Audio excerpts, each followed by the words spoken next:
2. What led to the general strike? Significance of the general strike. The general strike was more than a response to the miners' crisis.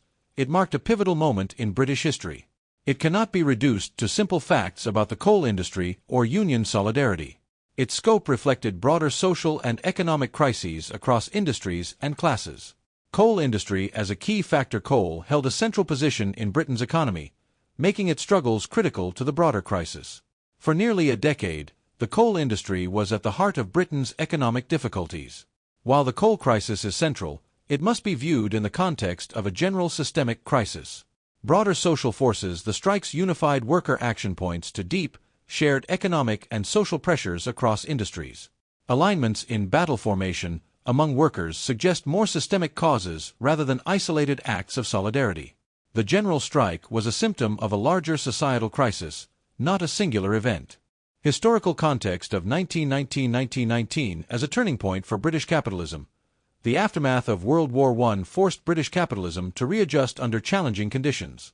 Workers began breaking away from wartime social patriotism, which had tied unions to the state and Labour Party to coalition politics.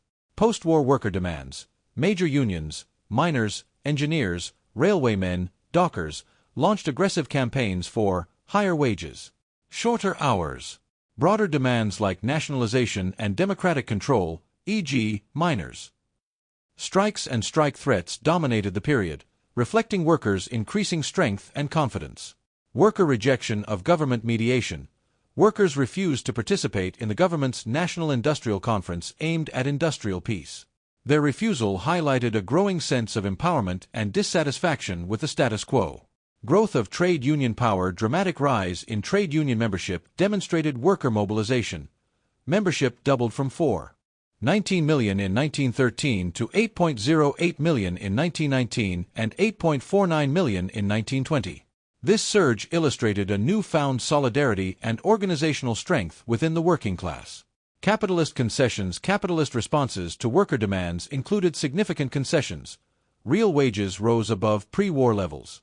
Labor hours were reduced for millions of workers, totaling a reduction of over 41 million hours per week. These gains underscored the growing influence of organized labor.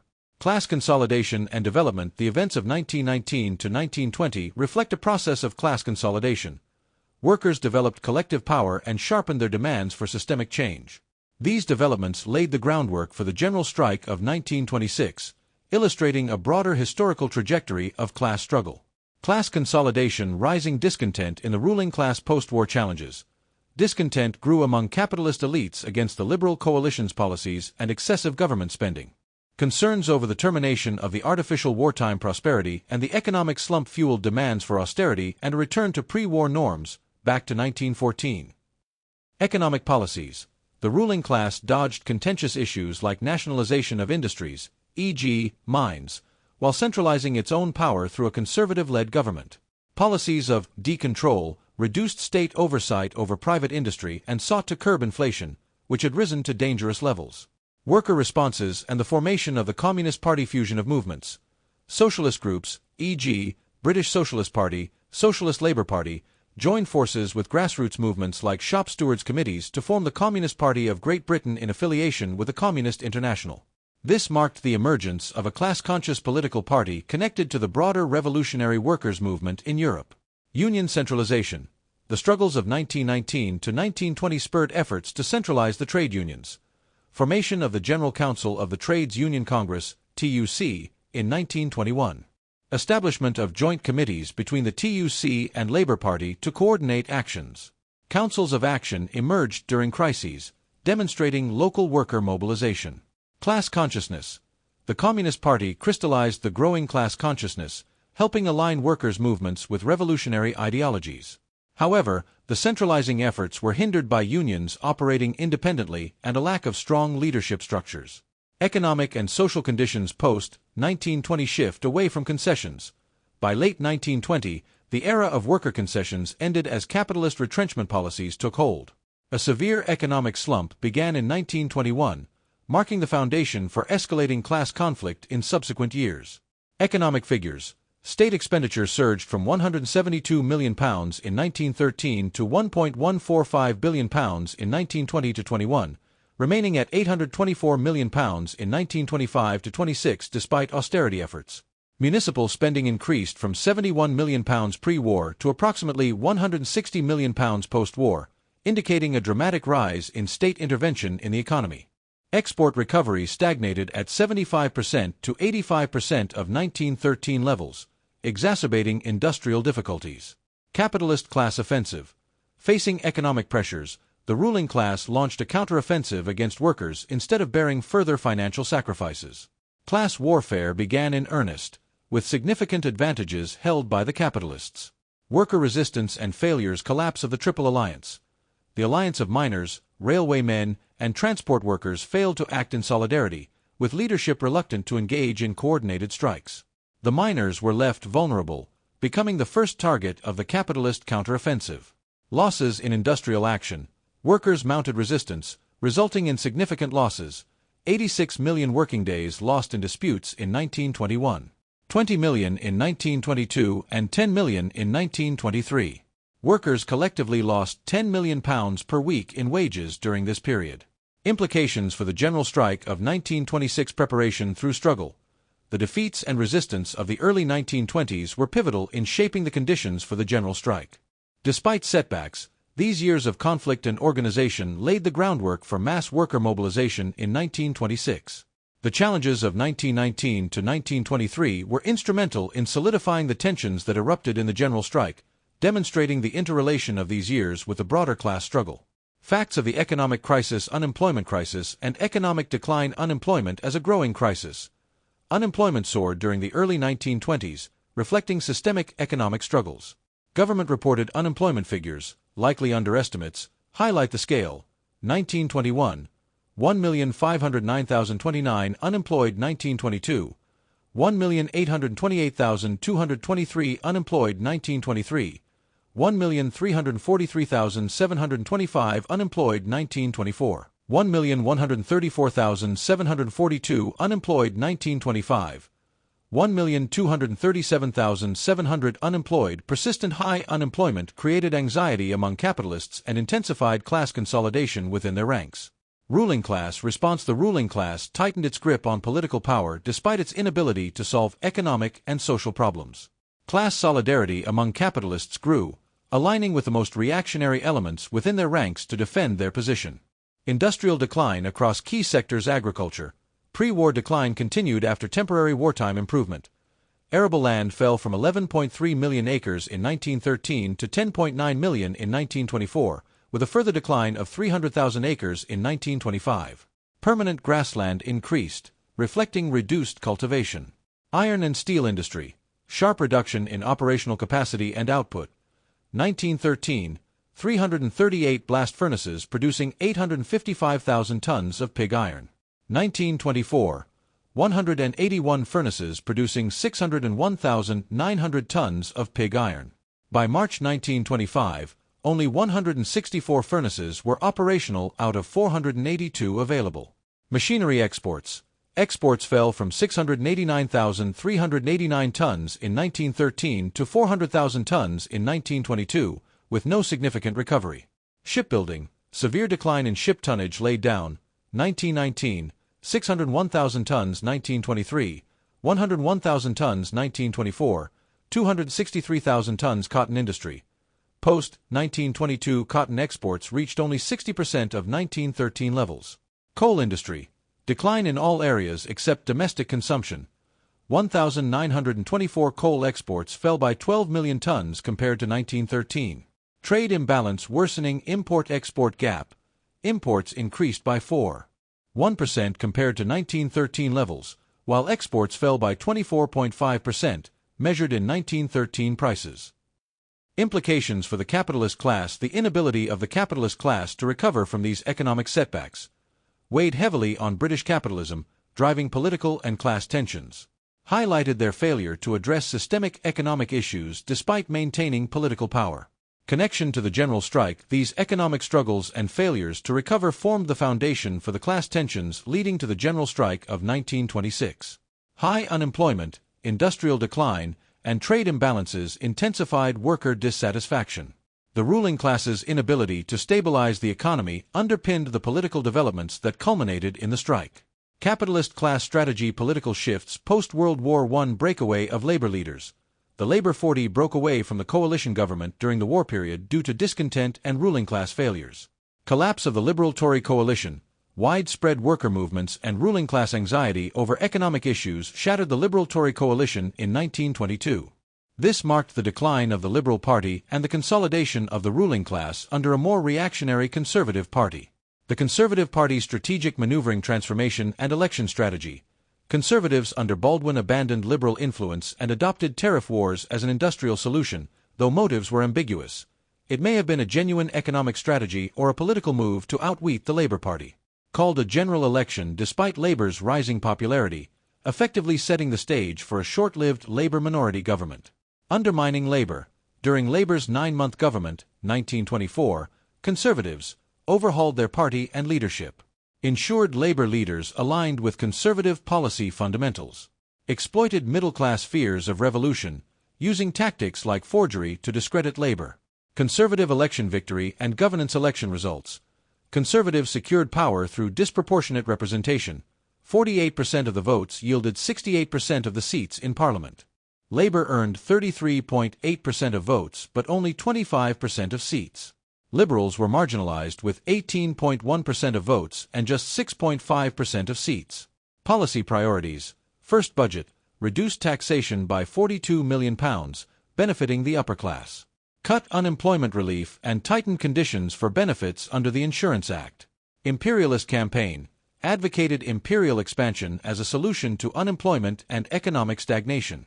Economic measures, continued anti-inflation efforts, including returning to the gold standard. Initiated wage reduction campaigns and sought to lengthen working hours and weeks. Impact on class dynamics. Trade union resistance. Trade unions remained the sole effective opposition to wage reductions and worsening labor conditions. The Conservative Party's aggressive policies intensified class warfare, heightening tensions between capital and labor. Significance in historical context. The Conservatives' reconstruction of their party and dominance in Parliament marked a turning point in British politics. They effectively marginalised the Liberal Party and undermined Labour's political momentum. Their actions set the stage for heightened class conflict, culminating in the general strike of 1926. Effect on working class movement. Economic and political developments affecting the working class. Economic deterioration. 1925 imports increased by £45 million, and exports declined by £28 million. Persistent unemployment and declining wages deepened worker dissatisfaction. Decline in trade union membership. After Black Friday, 1921, unions lost 3 million members over 3 years. However, workers shifted focus to parliamentary politics. Labour votes grew significantly, reflecting increased class consciousness. 1918, 2.2 million votes. 1922, 4.2 million votes. 1924, 5.5 million votes, despite anti-Labour propaganda labeling it Bolshevik. Concentration of wealth and middle-class decline. Wealth became increasingly concentrated among fewer individuals. From 1918 to 1923-24, the number of income taxpayers fell from 5.7 million to 5 million, even as aggregate income rose. Middle-class wealth declined, while taxation on workers increased disproportionately. Skilled workers faced severe wage reductions, 64% drop in taxable income from 1919 to 1923, compared to unskilled workers. Rising discontent among skilled workers. Skilled workers in key industries, engineering, shipbuilding, cotton, etc., saw earnings drop to 40% above pre-war levels, compared to 70 to 80% for unskilled workers. This disparity fueled revolutionary movements within the unions and bolstered the Communist Party. Rise of the Communist Party played a pivotal role in advancing class consciousness through Unemployed Workers' Committee movement, minority movement within trade unions, revitalization of trades councils. Despite its influence, the Communist Party had not yet achieved organic leadership of the labor movement. Key trends in class consolidation. Worker awakening. Class consciousness grew as workers faced sustained economic hardship and political betrayal. Trade union movements increasingly focused on centralized leadership to counter capitalist consolidation. Ruling class consolidation. The ruling class reassembled under conservative leadership, strengthening its political and economic grip. Policies like the gold standard and wage cuts demonstrated its willingness to prioritize capitalist interests at workers' expense. Class war intensifies. Economic disparity and political maneuvering polarized British society into two distinct class camps: a ruling class led by the Conservative Party, a working class struggling to develop unified, revolutionary leadership. Systemic failures and their impacts: breakdown of British capitalism. 5 years of austerity and attacks on workers failed to resolve the crisis. Capitalist policies only deepened economic and social fractures. Transformation of leadership. The decline of skilled worker privileges and economic disparity accelerated the push for new working-class leadership rooted in class interests. Resistance and political growth. The Communist Party emerged as a critical force, leading campaigns that united unemployed workers, trade unions, and broader class movements. Broader influences on worker mobilization. While factors like the Russian Revolution and imperialist policies shaped the environment, the driving forces of class polarization and political awakening were rooted in Britain's internal social and economic conditions. Mining industry as a central issue. The mining industry epitomized the broader economic crisis and class struggle. Declines in wages and conditions for miners highlighted systemic failures. The industry's dominance in British economics made it a focal point for worker resistance and ruling class alarm. The basis of the Mourners' struggle. The Sankey Commission and its findings, 1919. Purpose of the Commission. The coalition government likely intended the Sankey Commission as a safety valve to manage discontent without substantive action. Recommendations: declared the current coal industry system condemned, and proposed nationalization or a method of unification by state purchase or joint control.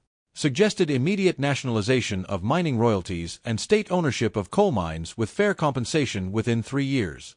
Inaction. Despite acknowledging the urgent need for reorganization, successive governments and coal owners failed to act. Economic state of the coal industry, 1921 to 1926. Temporary relief through external factors. Depressions in heavy industries impacted coal as early as 1921 but were mitigated by a U.S. coal strike. The French occupation of the Ruhr. Temporary disruptions to other coal supplies globally. These factors postponed the crisis by 4 years but did not resolve underlying issues. Profits amid crisis. Coal owners extracted substantial profits from mining, excluding byproduct revenues estimated at £6 million annually. Total profits, 1919, 1924 £94,071,299. Profits compared to invested capital, £198 million, including watered capital, indicate high returns despite industry struggles. Adding profits from 1919 brings total 10-year profits to £200,471,299. Miners' wages and living standards. Wage trends. Miners' wages declined drastically. Average weekly earnings in early 1921, 89s. 8d. By late 1921, a 34% drop. Miners' wages fell below those of workers in other depressed industries and even some traditionally sweated trades. Comparison with other industries. Evidence presented to the Coal Commission highlighted miners' wages were lower than those of unskilled workers in other industries regulated by trade boards. Many miners earned less than 48s. 6d. Weekly, below subsistence levels. Government data. According to the Labour Gazette, June 30, 1925, miners' wages lagged behind even the lowest-paid workers in other sectors. Key observations. Persistent exploitation. Coal owners profited significantly during the decade, despite ongoing economic challenges and calls for reform. The lack of investment in modernization or worker welfare exacerbated systemic issues in the coal industry. Economic injustice. Miners bore the brunt of wage reductions, facing severe economic hardship even compared to other low-wage industries. Inaction by government and employers. Despite multiple reports and commissions confirming the need for drastic changes, no substantial reforms were implemented. Relevance to the general strike of 1926. The coal industry's failure to address systemic issues, coupled with exploitative practices and worsening conditions for miners, became a focal point for worker resistance.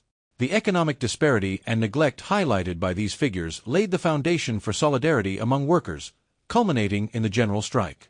The price of coal miners' hazardous working conditions. Life-threatening risks. Mining is one of the most dangerous occupations. 1 in 7 miners, surface and underground, is injured annually to the extent of being unable to work for at least 7 days. Approximately 4 miners are killed daily, and many are permanently disabled. Casualties in the mining industry resemble those of a battlefield, with no respite or armistice for miners. Statistics: 1922, 1924 fatalities, 3,603 miners killed. Injuries: 597,195 injuries requiring over 7 days off work. Living and housing conditions of miners: inadequate facilities.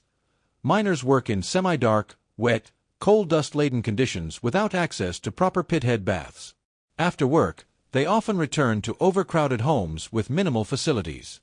Housing crisis. Reports from 1914, 1919, and later investigations highlight atrocious housing conditions. Dilapidated, single-room cottages shared by entire families. Lack of back exits, windows, pantries, and proper sanitation. Water shared via communal standpipes, coal stored under beds. Little to no improvement in these conditions, despite condemnation in multiple reports. Regional disparities. Modern coalfields, e.g., Yorkshire, Derbyshire, offer relatively better housing, but most mining areas remain bad patches. Economic exploitation: owner profits versus worker wages. Mine owners profited immensely during 1919-1924, earning over £94 million in 6 years and £200 million in the decade leading to 1925. Meanwhile, miners' wages fell drastically. By late 1921, average weekly wages dropped 34% compared to earlier that year. By 1925, miners earned less than unskilled workers in other industries and below any decent standard of living. The role of miners' families' wives struggles. Miners' wives bore the burden of stretching meager wages while living in substandard housing. They faced relentless domestic hardships, including maintaining cleanliness in unsanitary environments. Impact on children.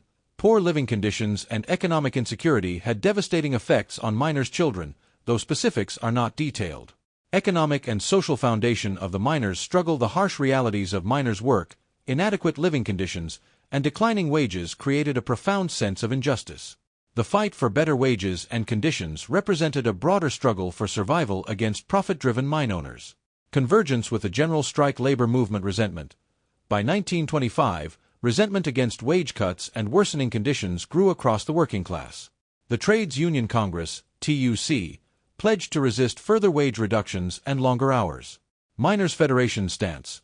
The Federation rejected wage reductions or longer hours, recalling the divisive defeats of 1921 when unions were picked off individually.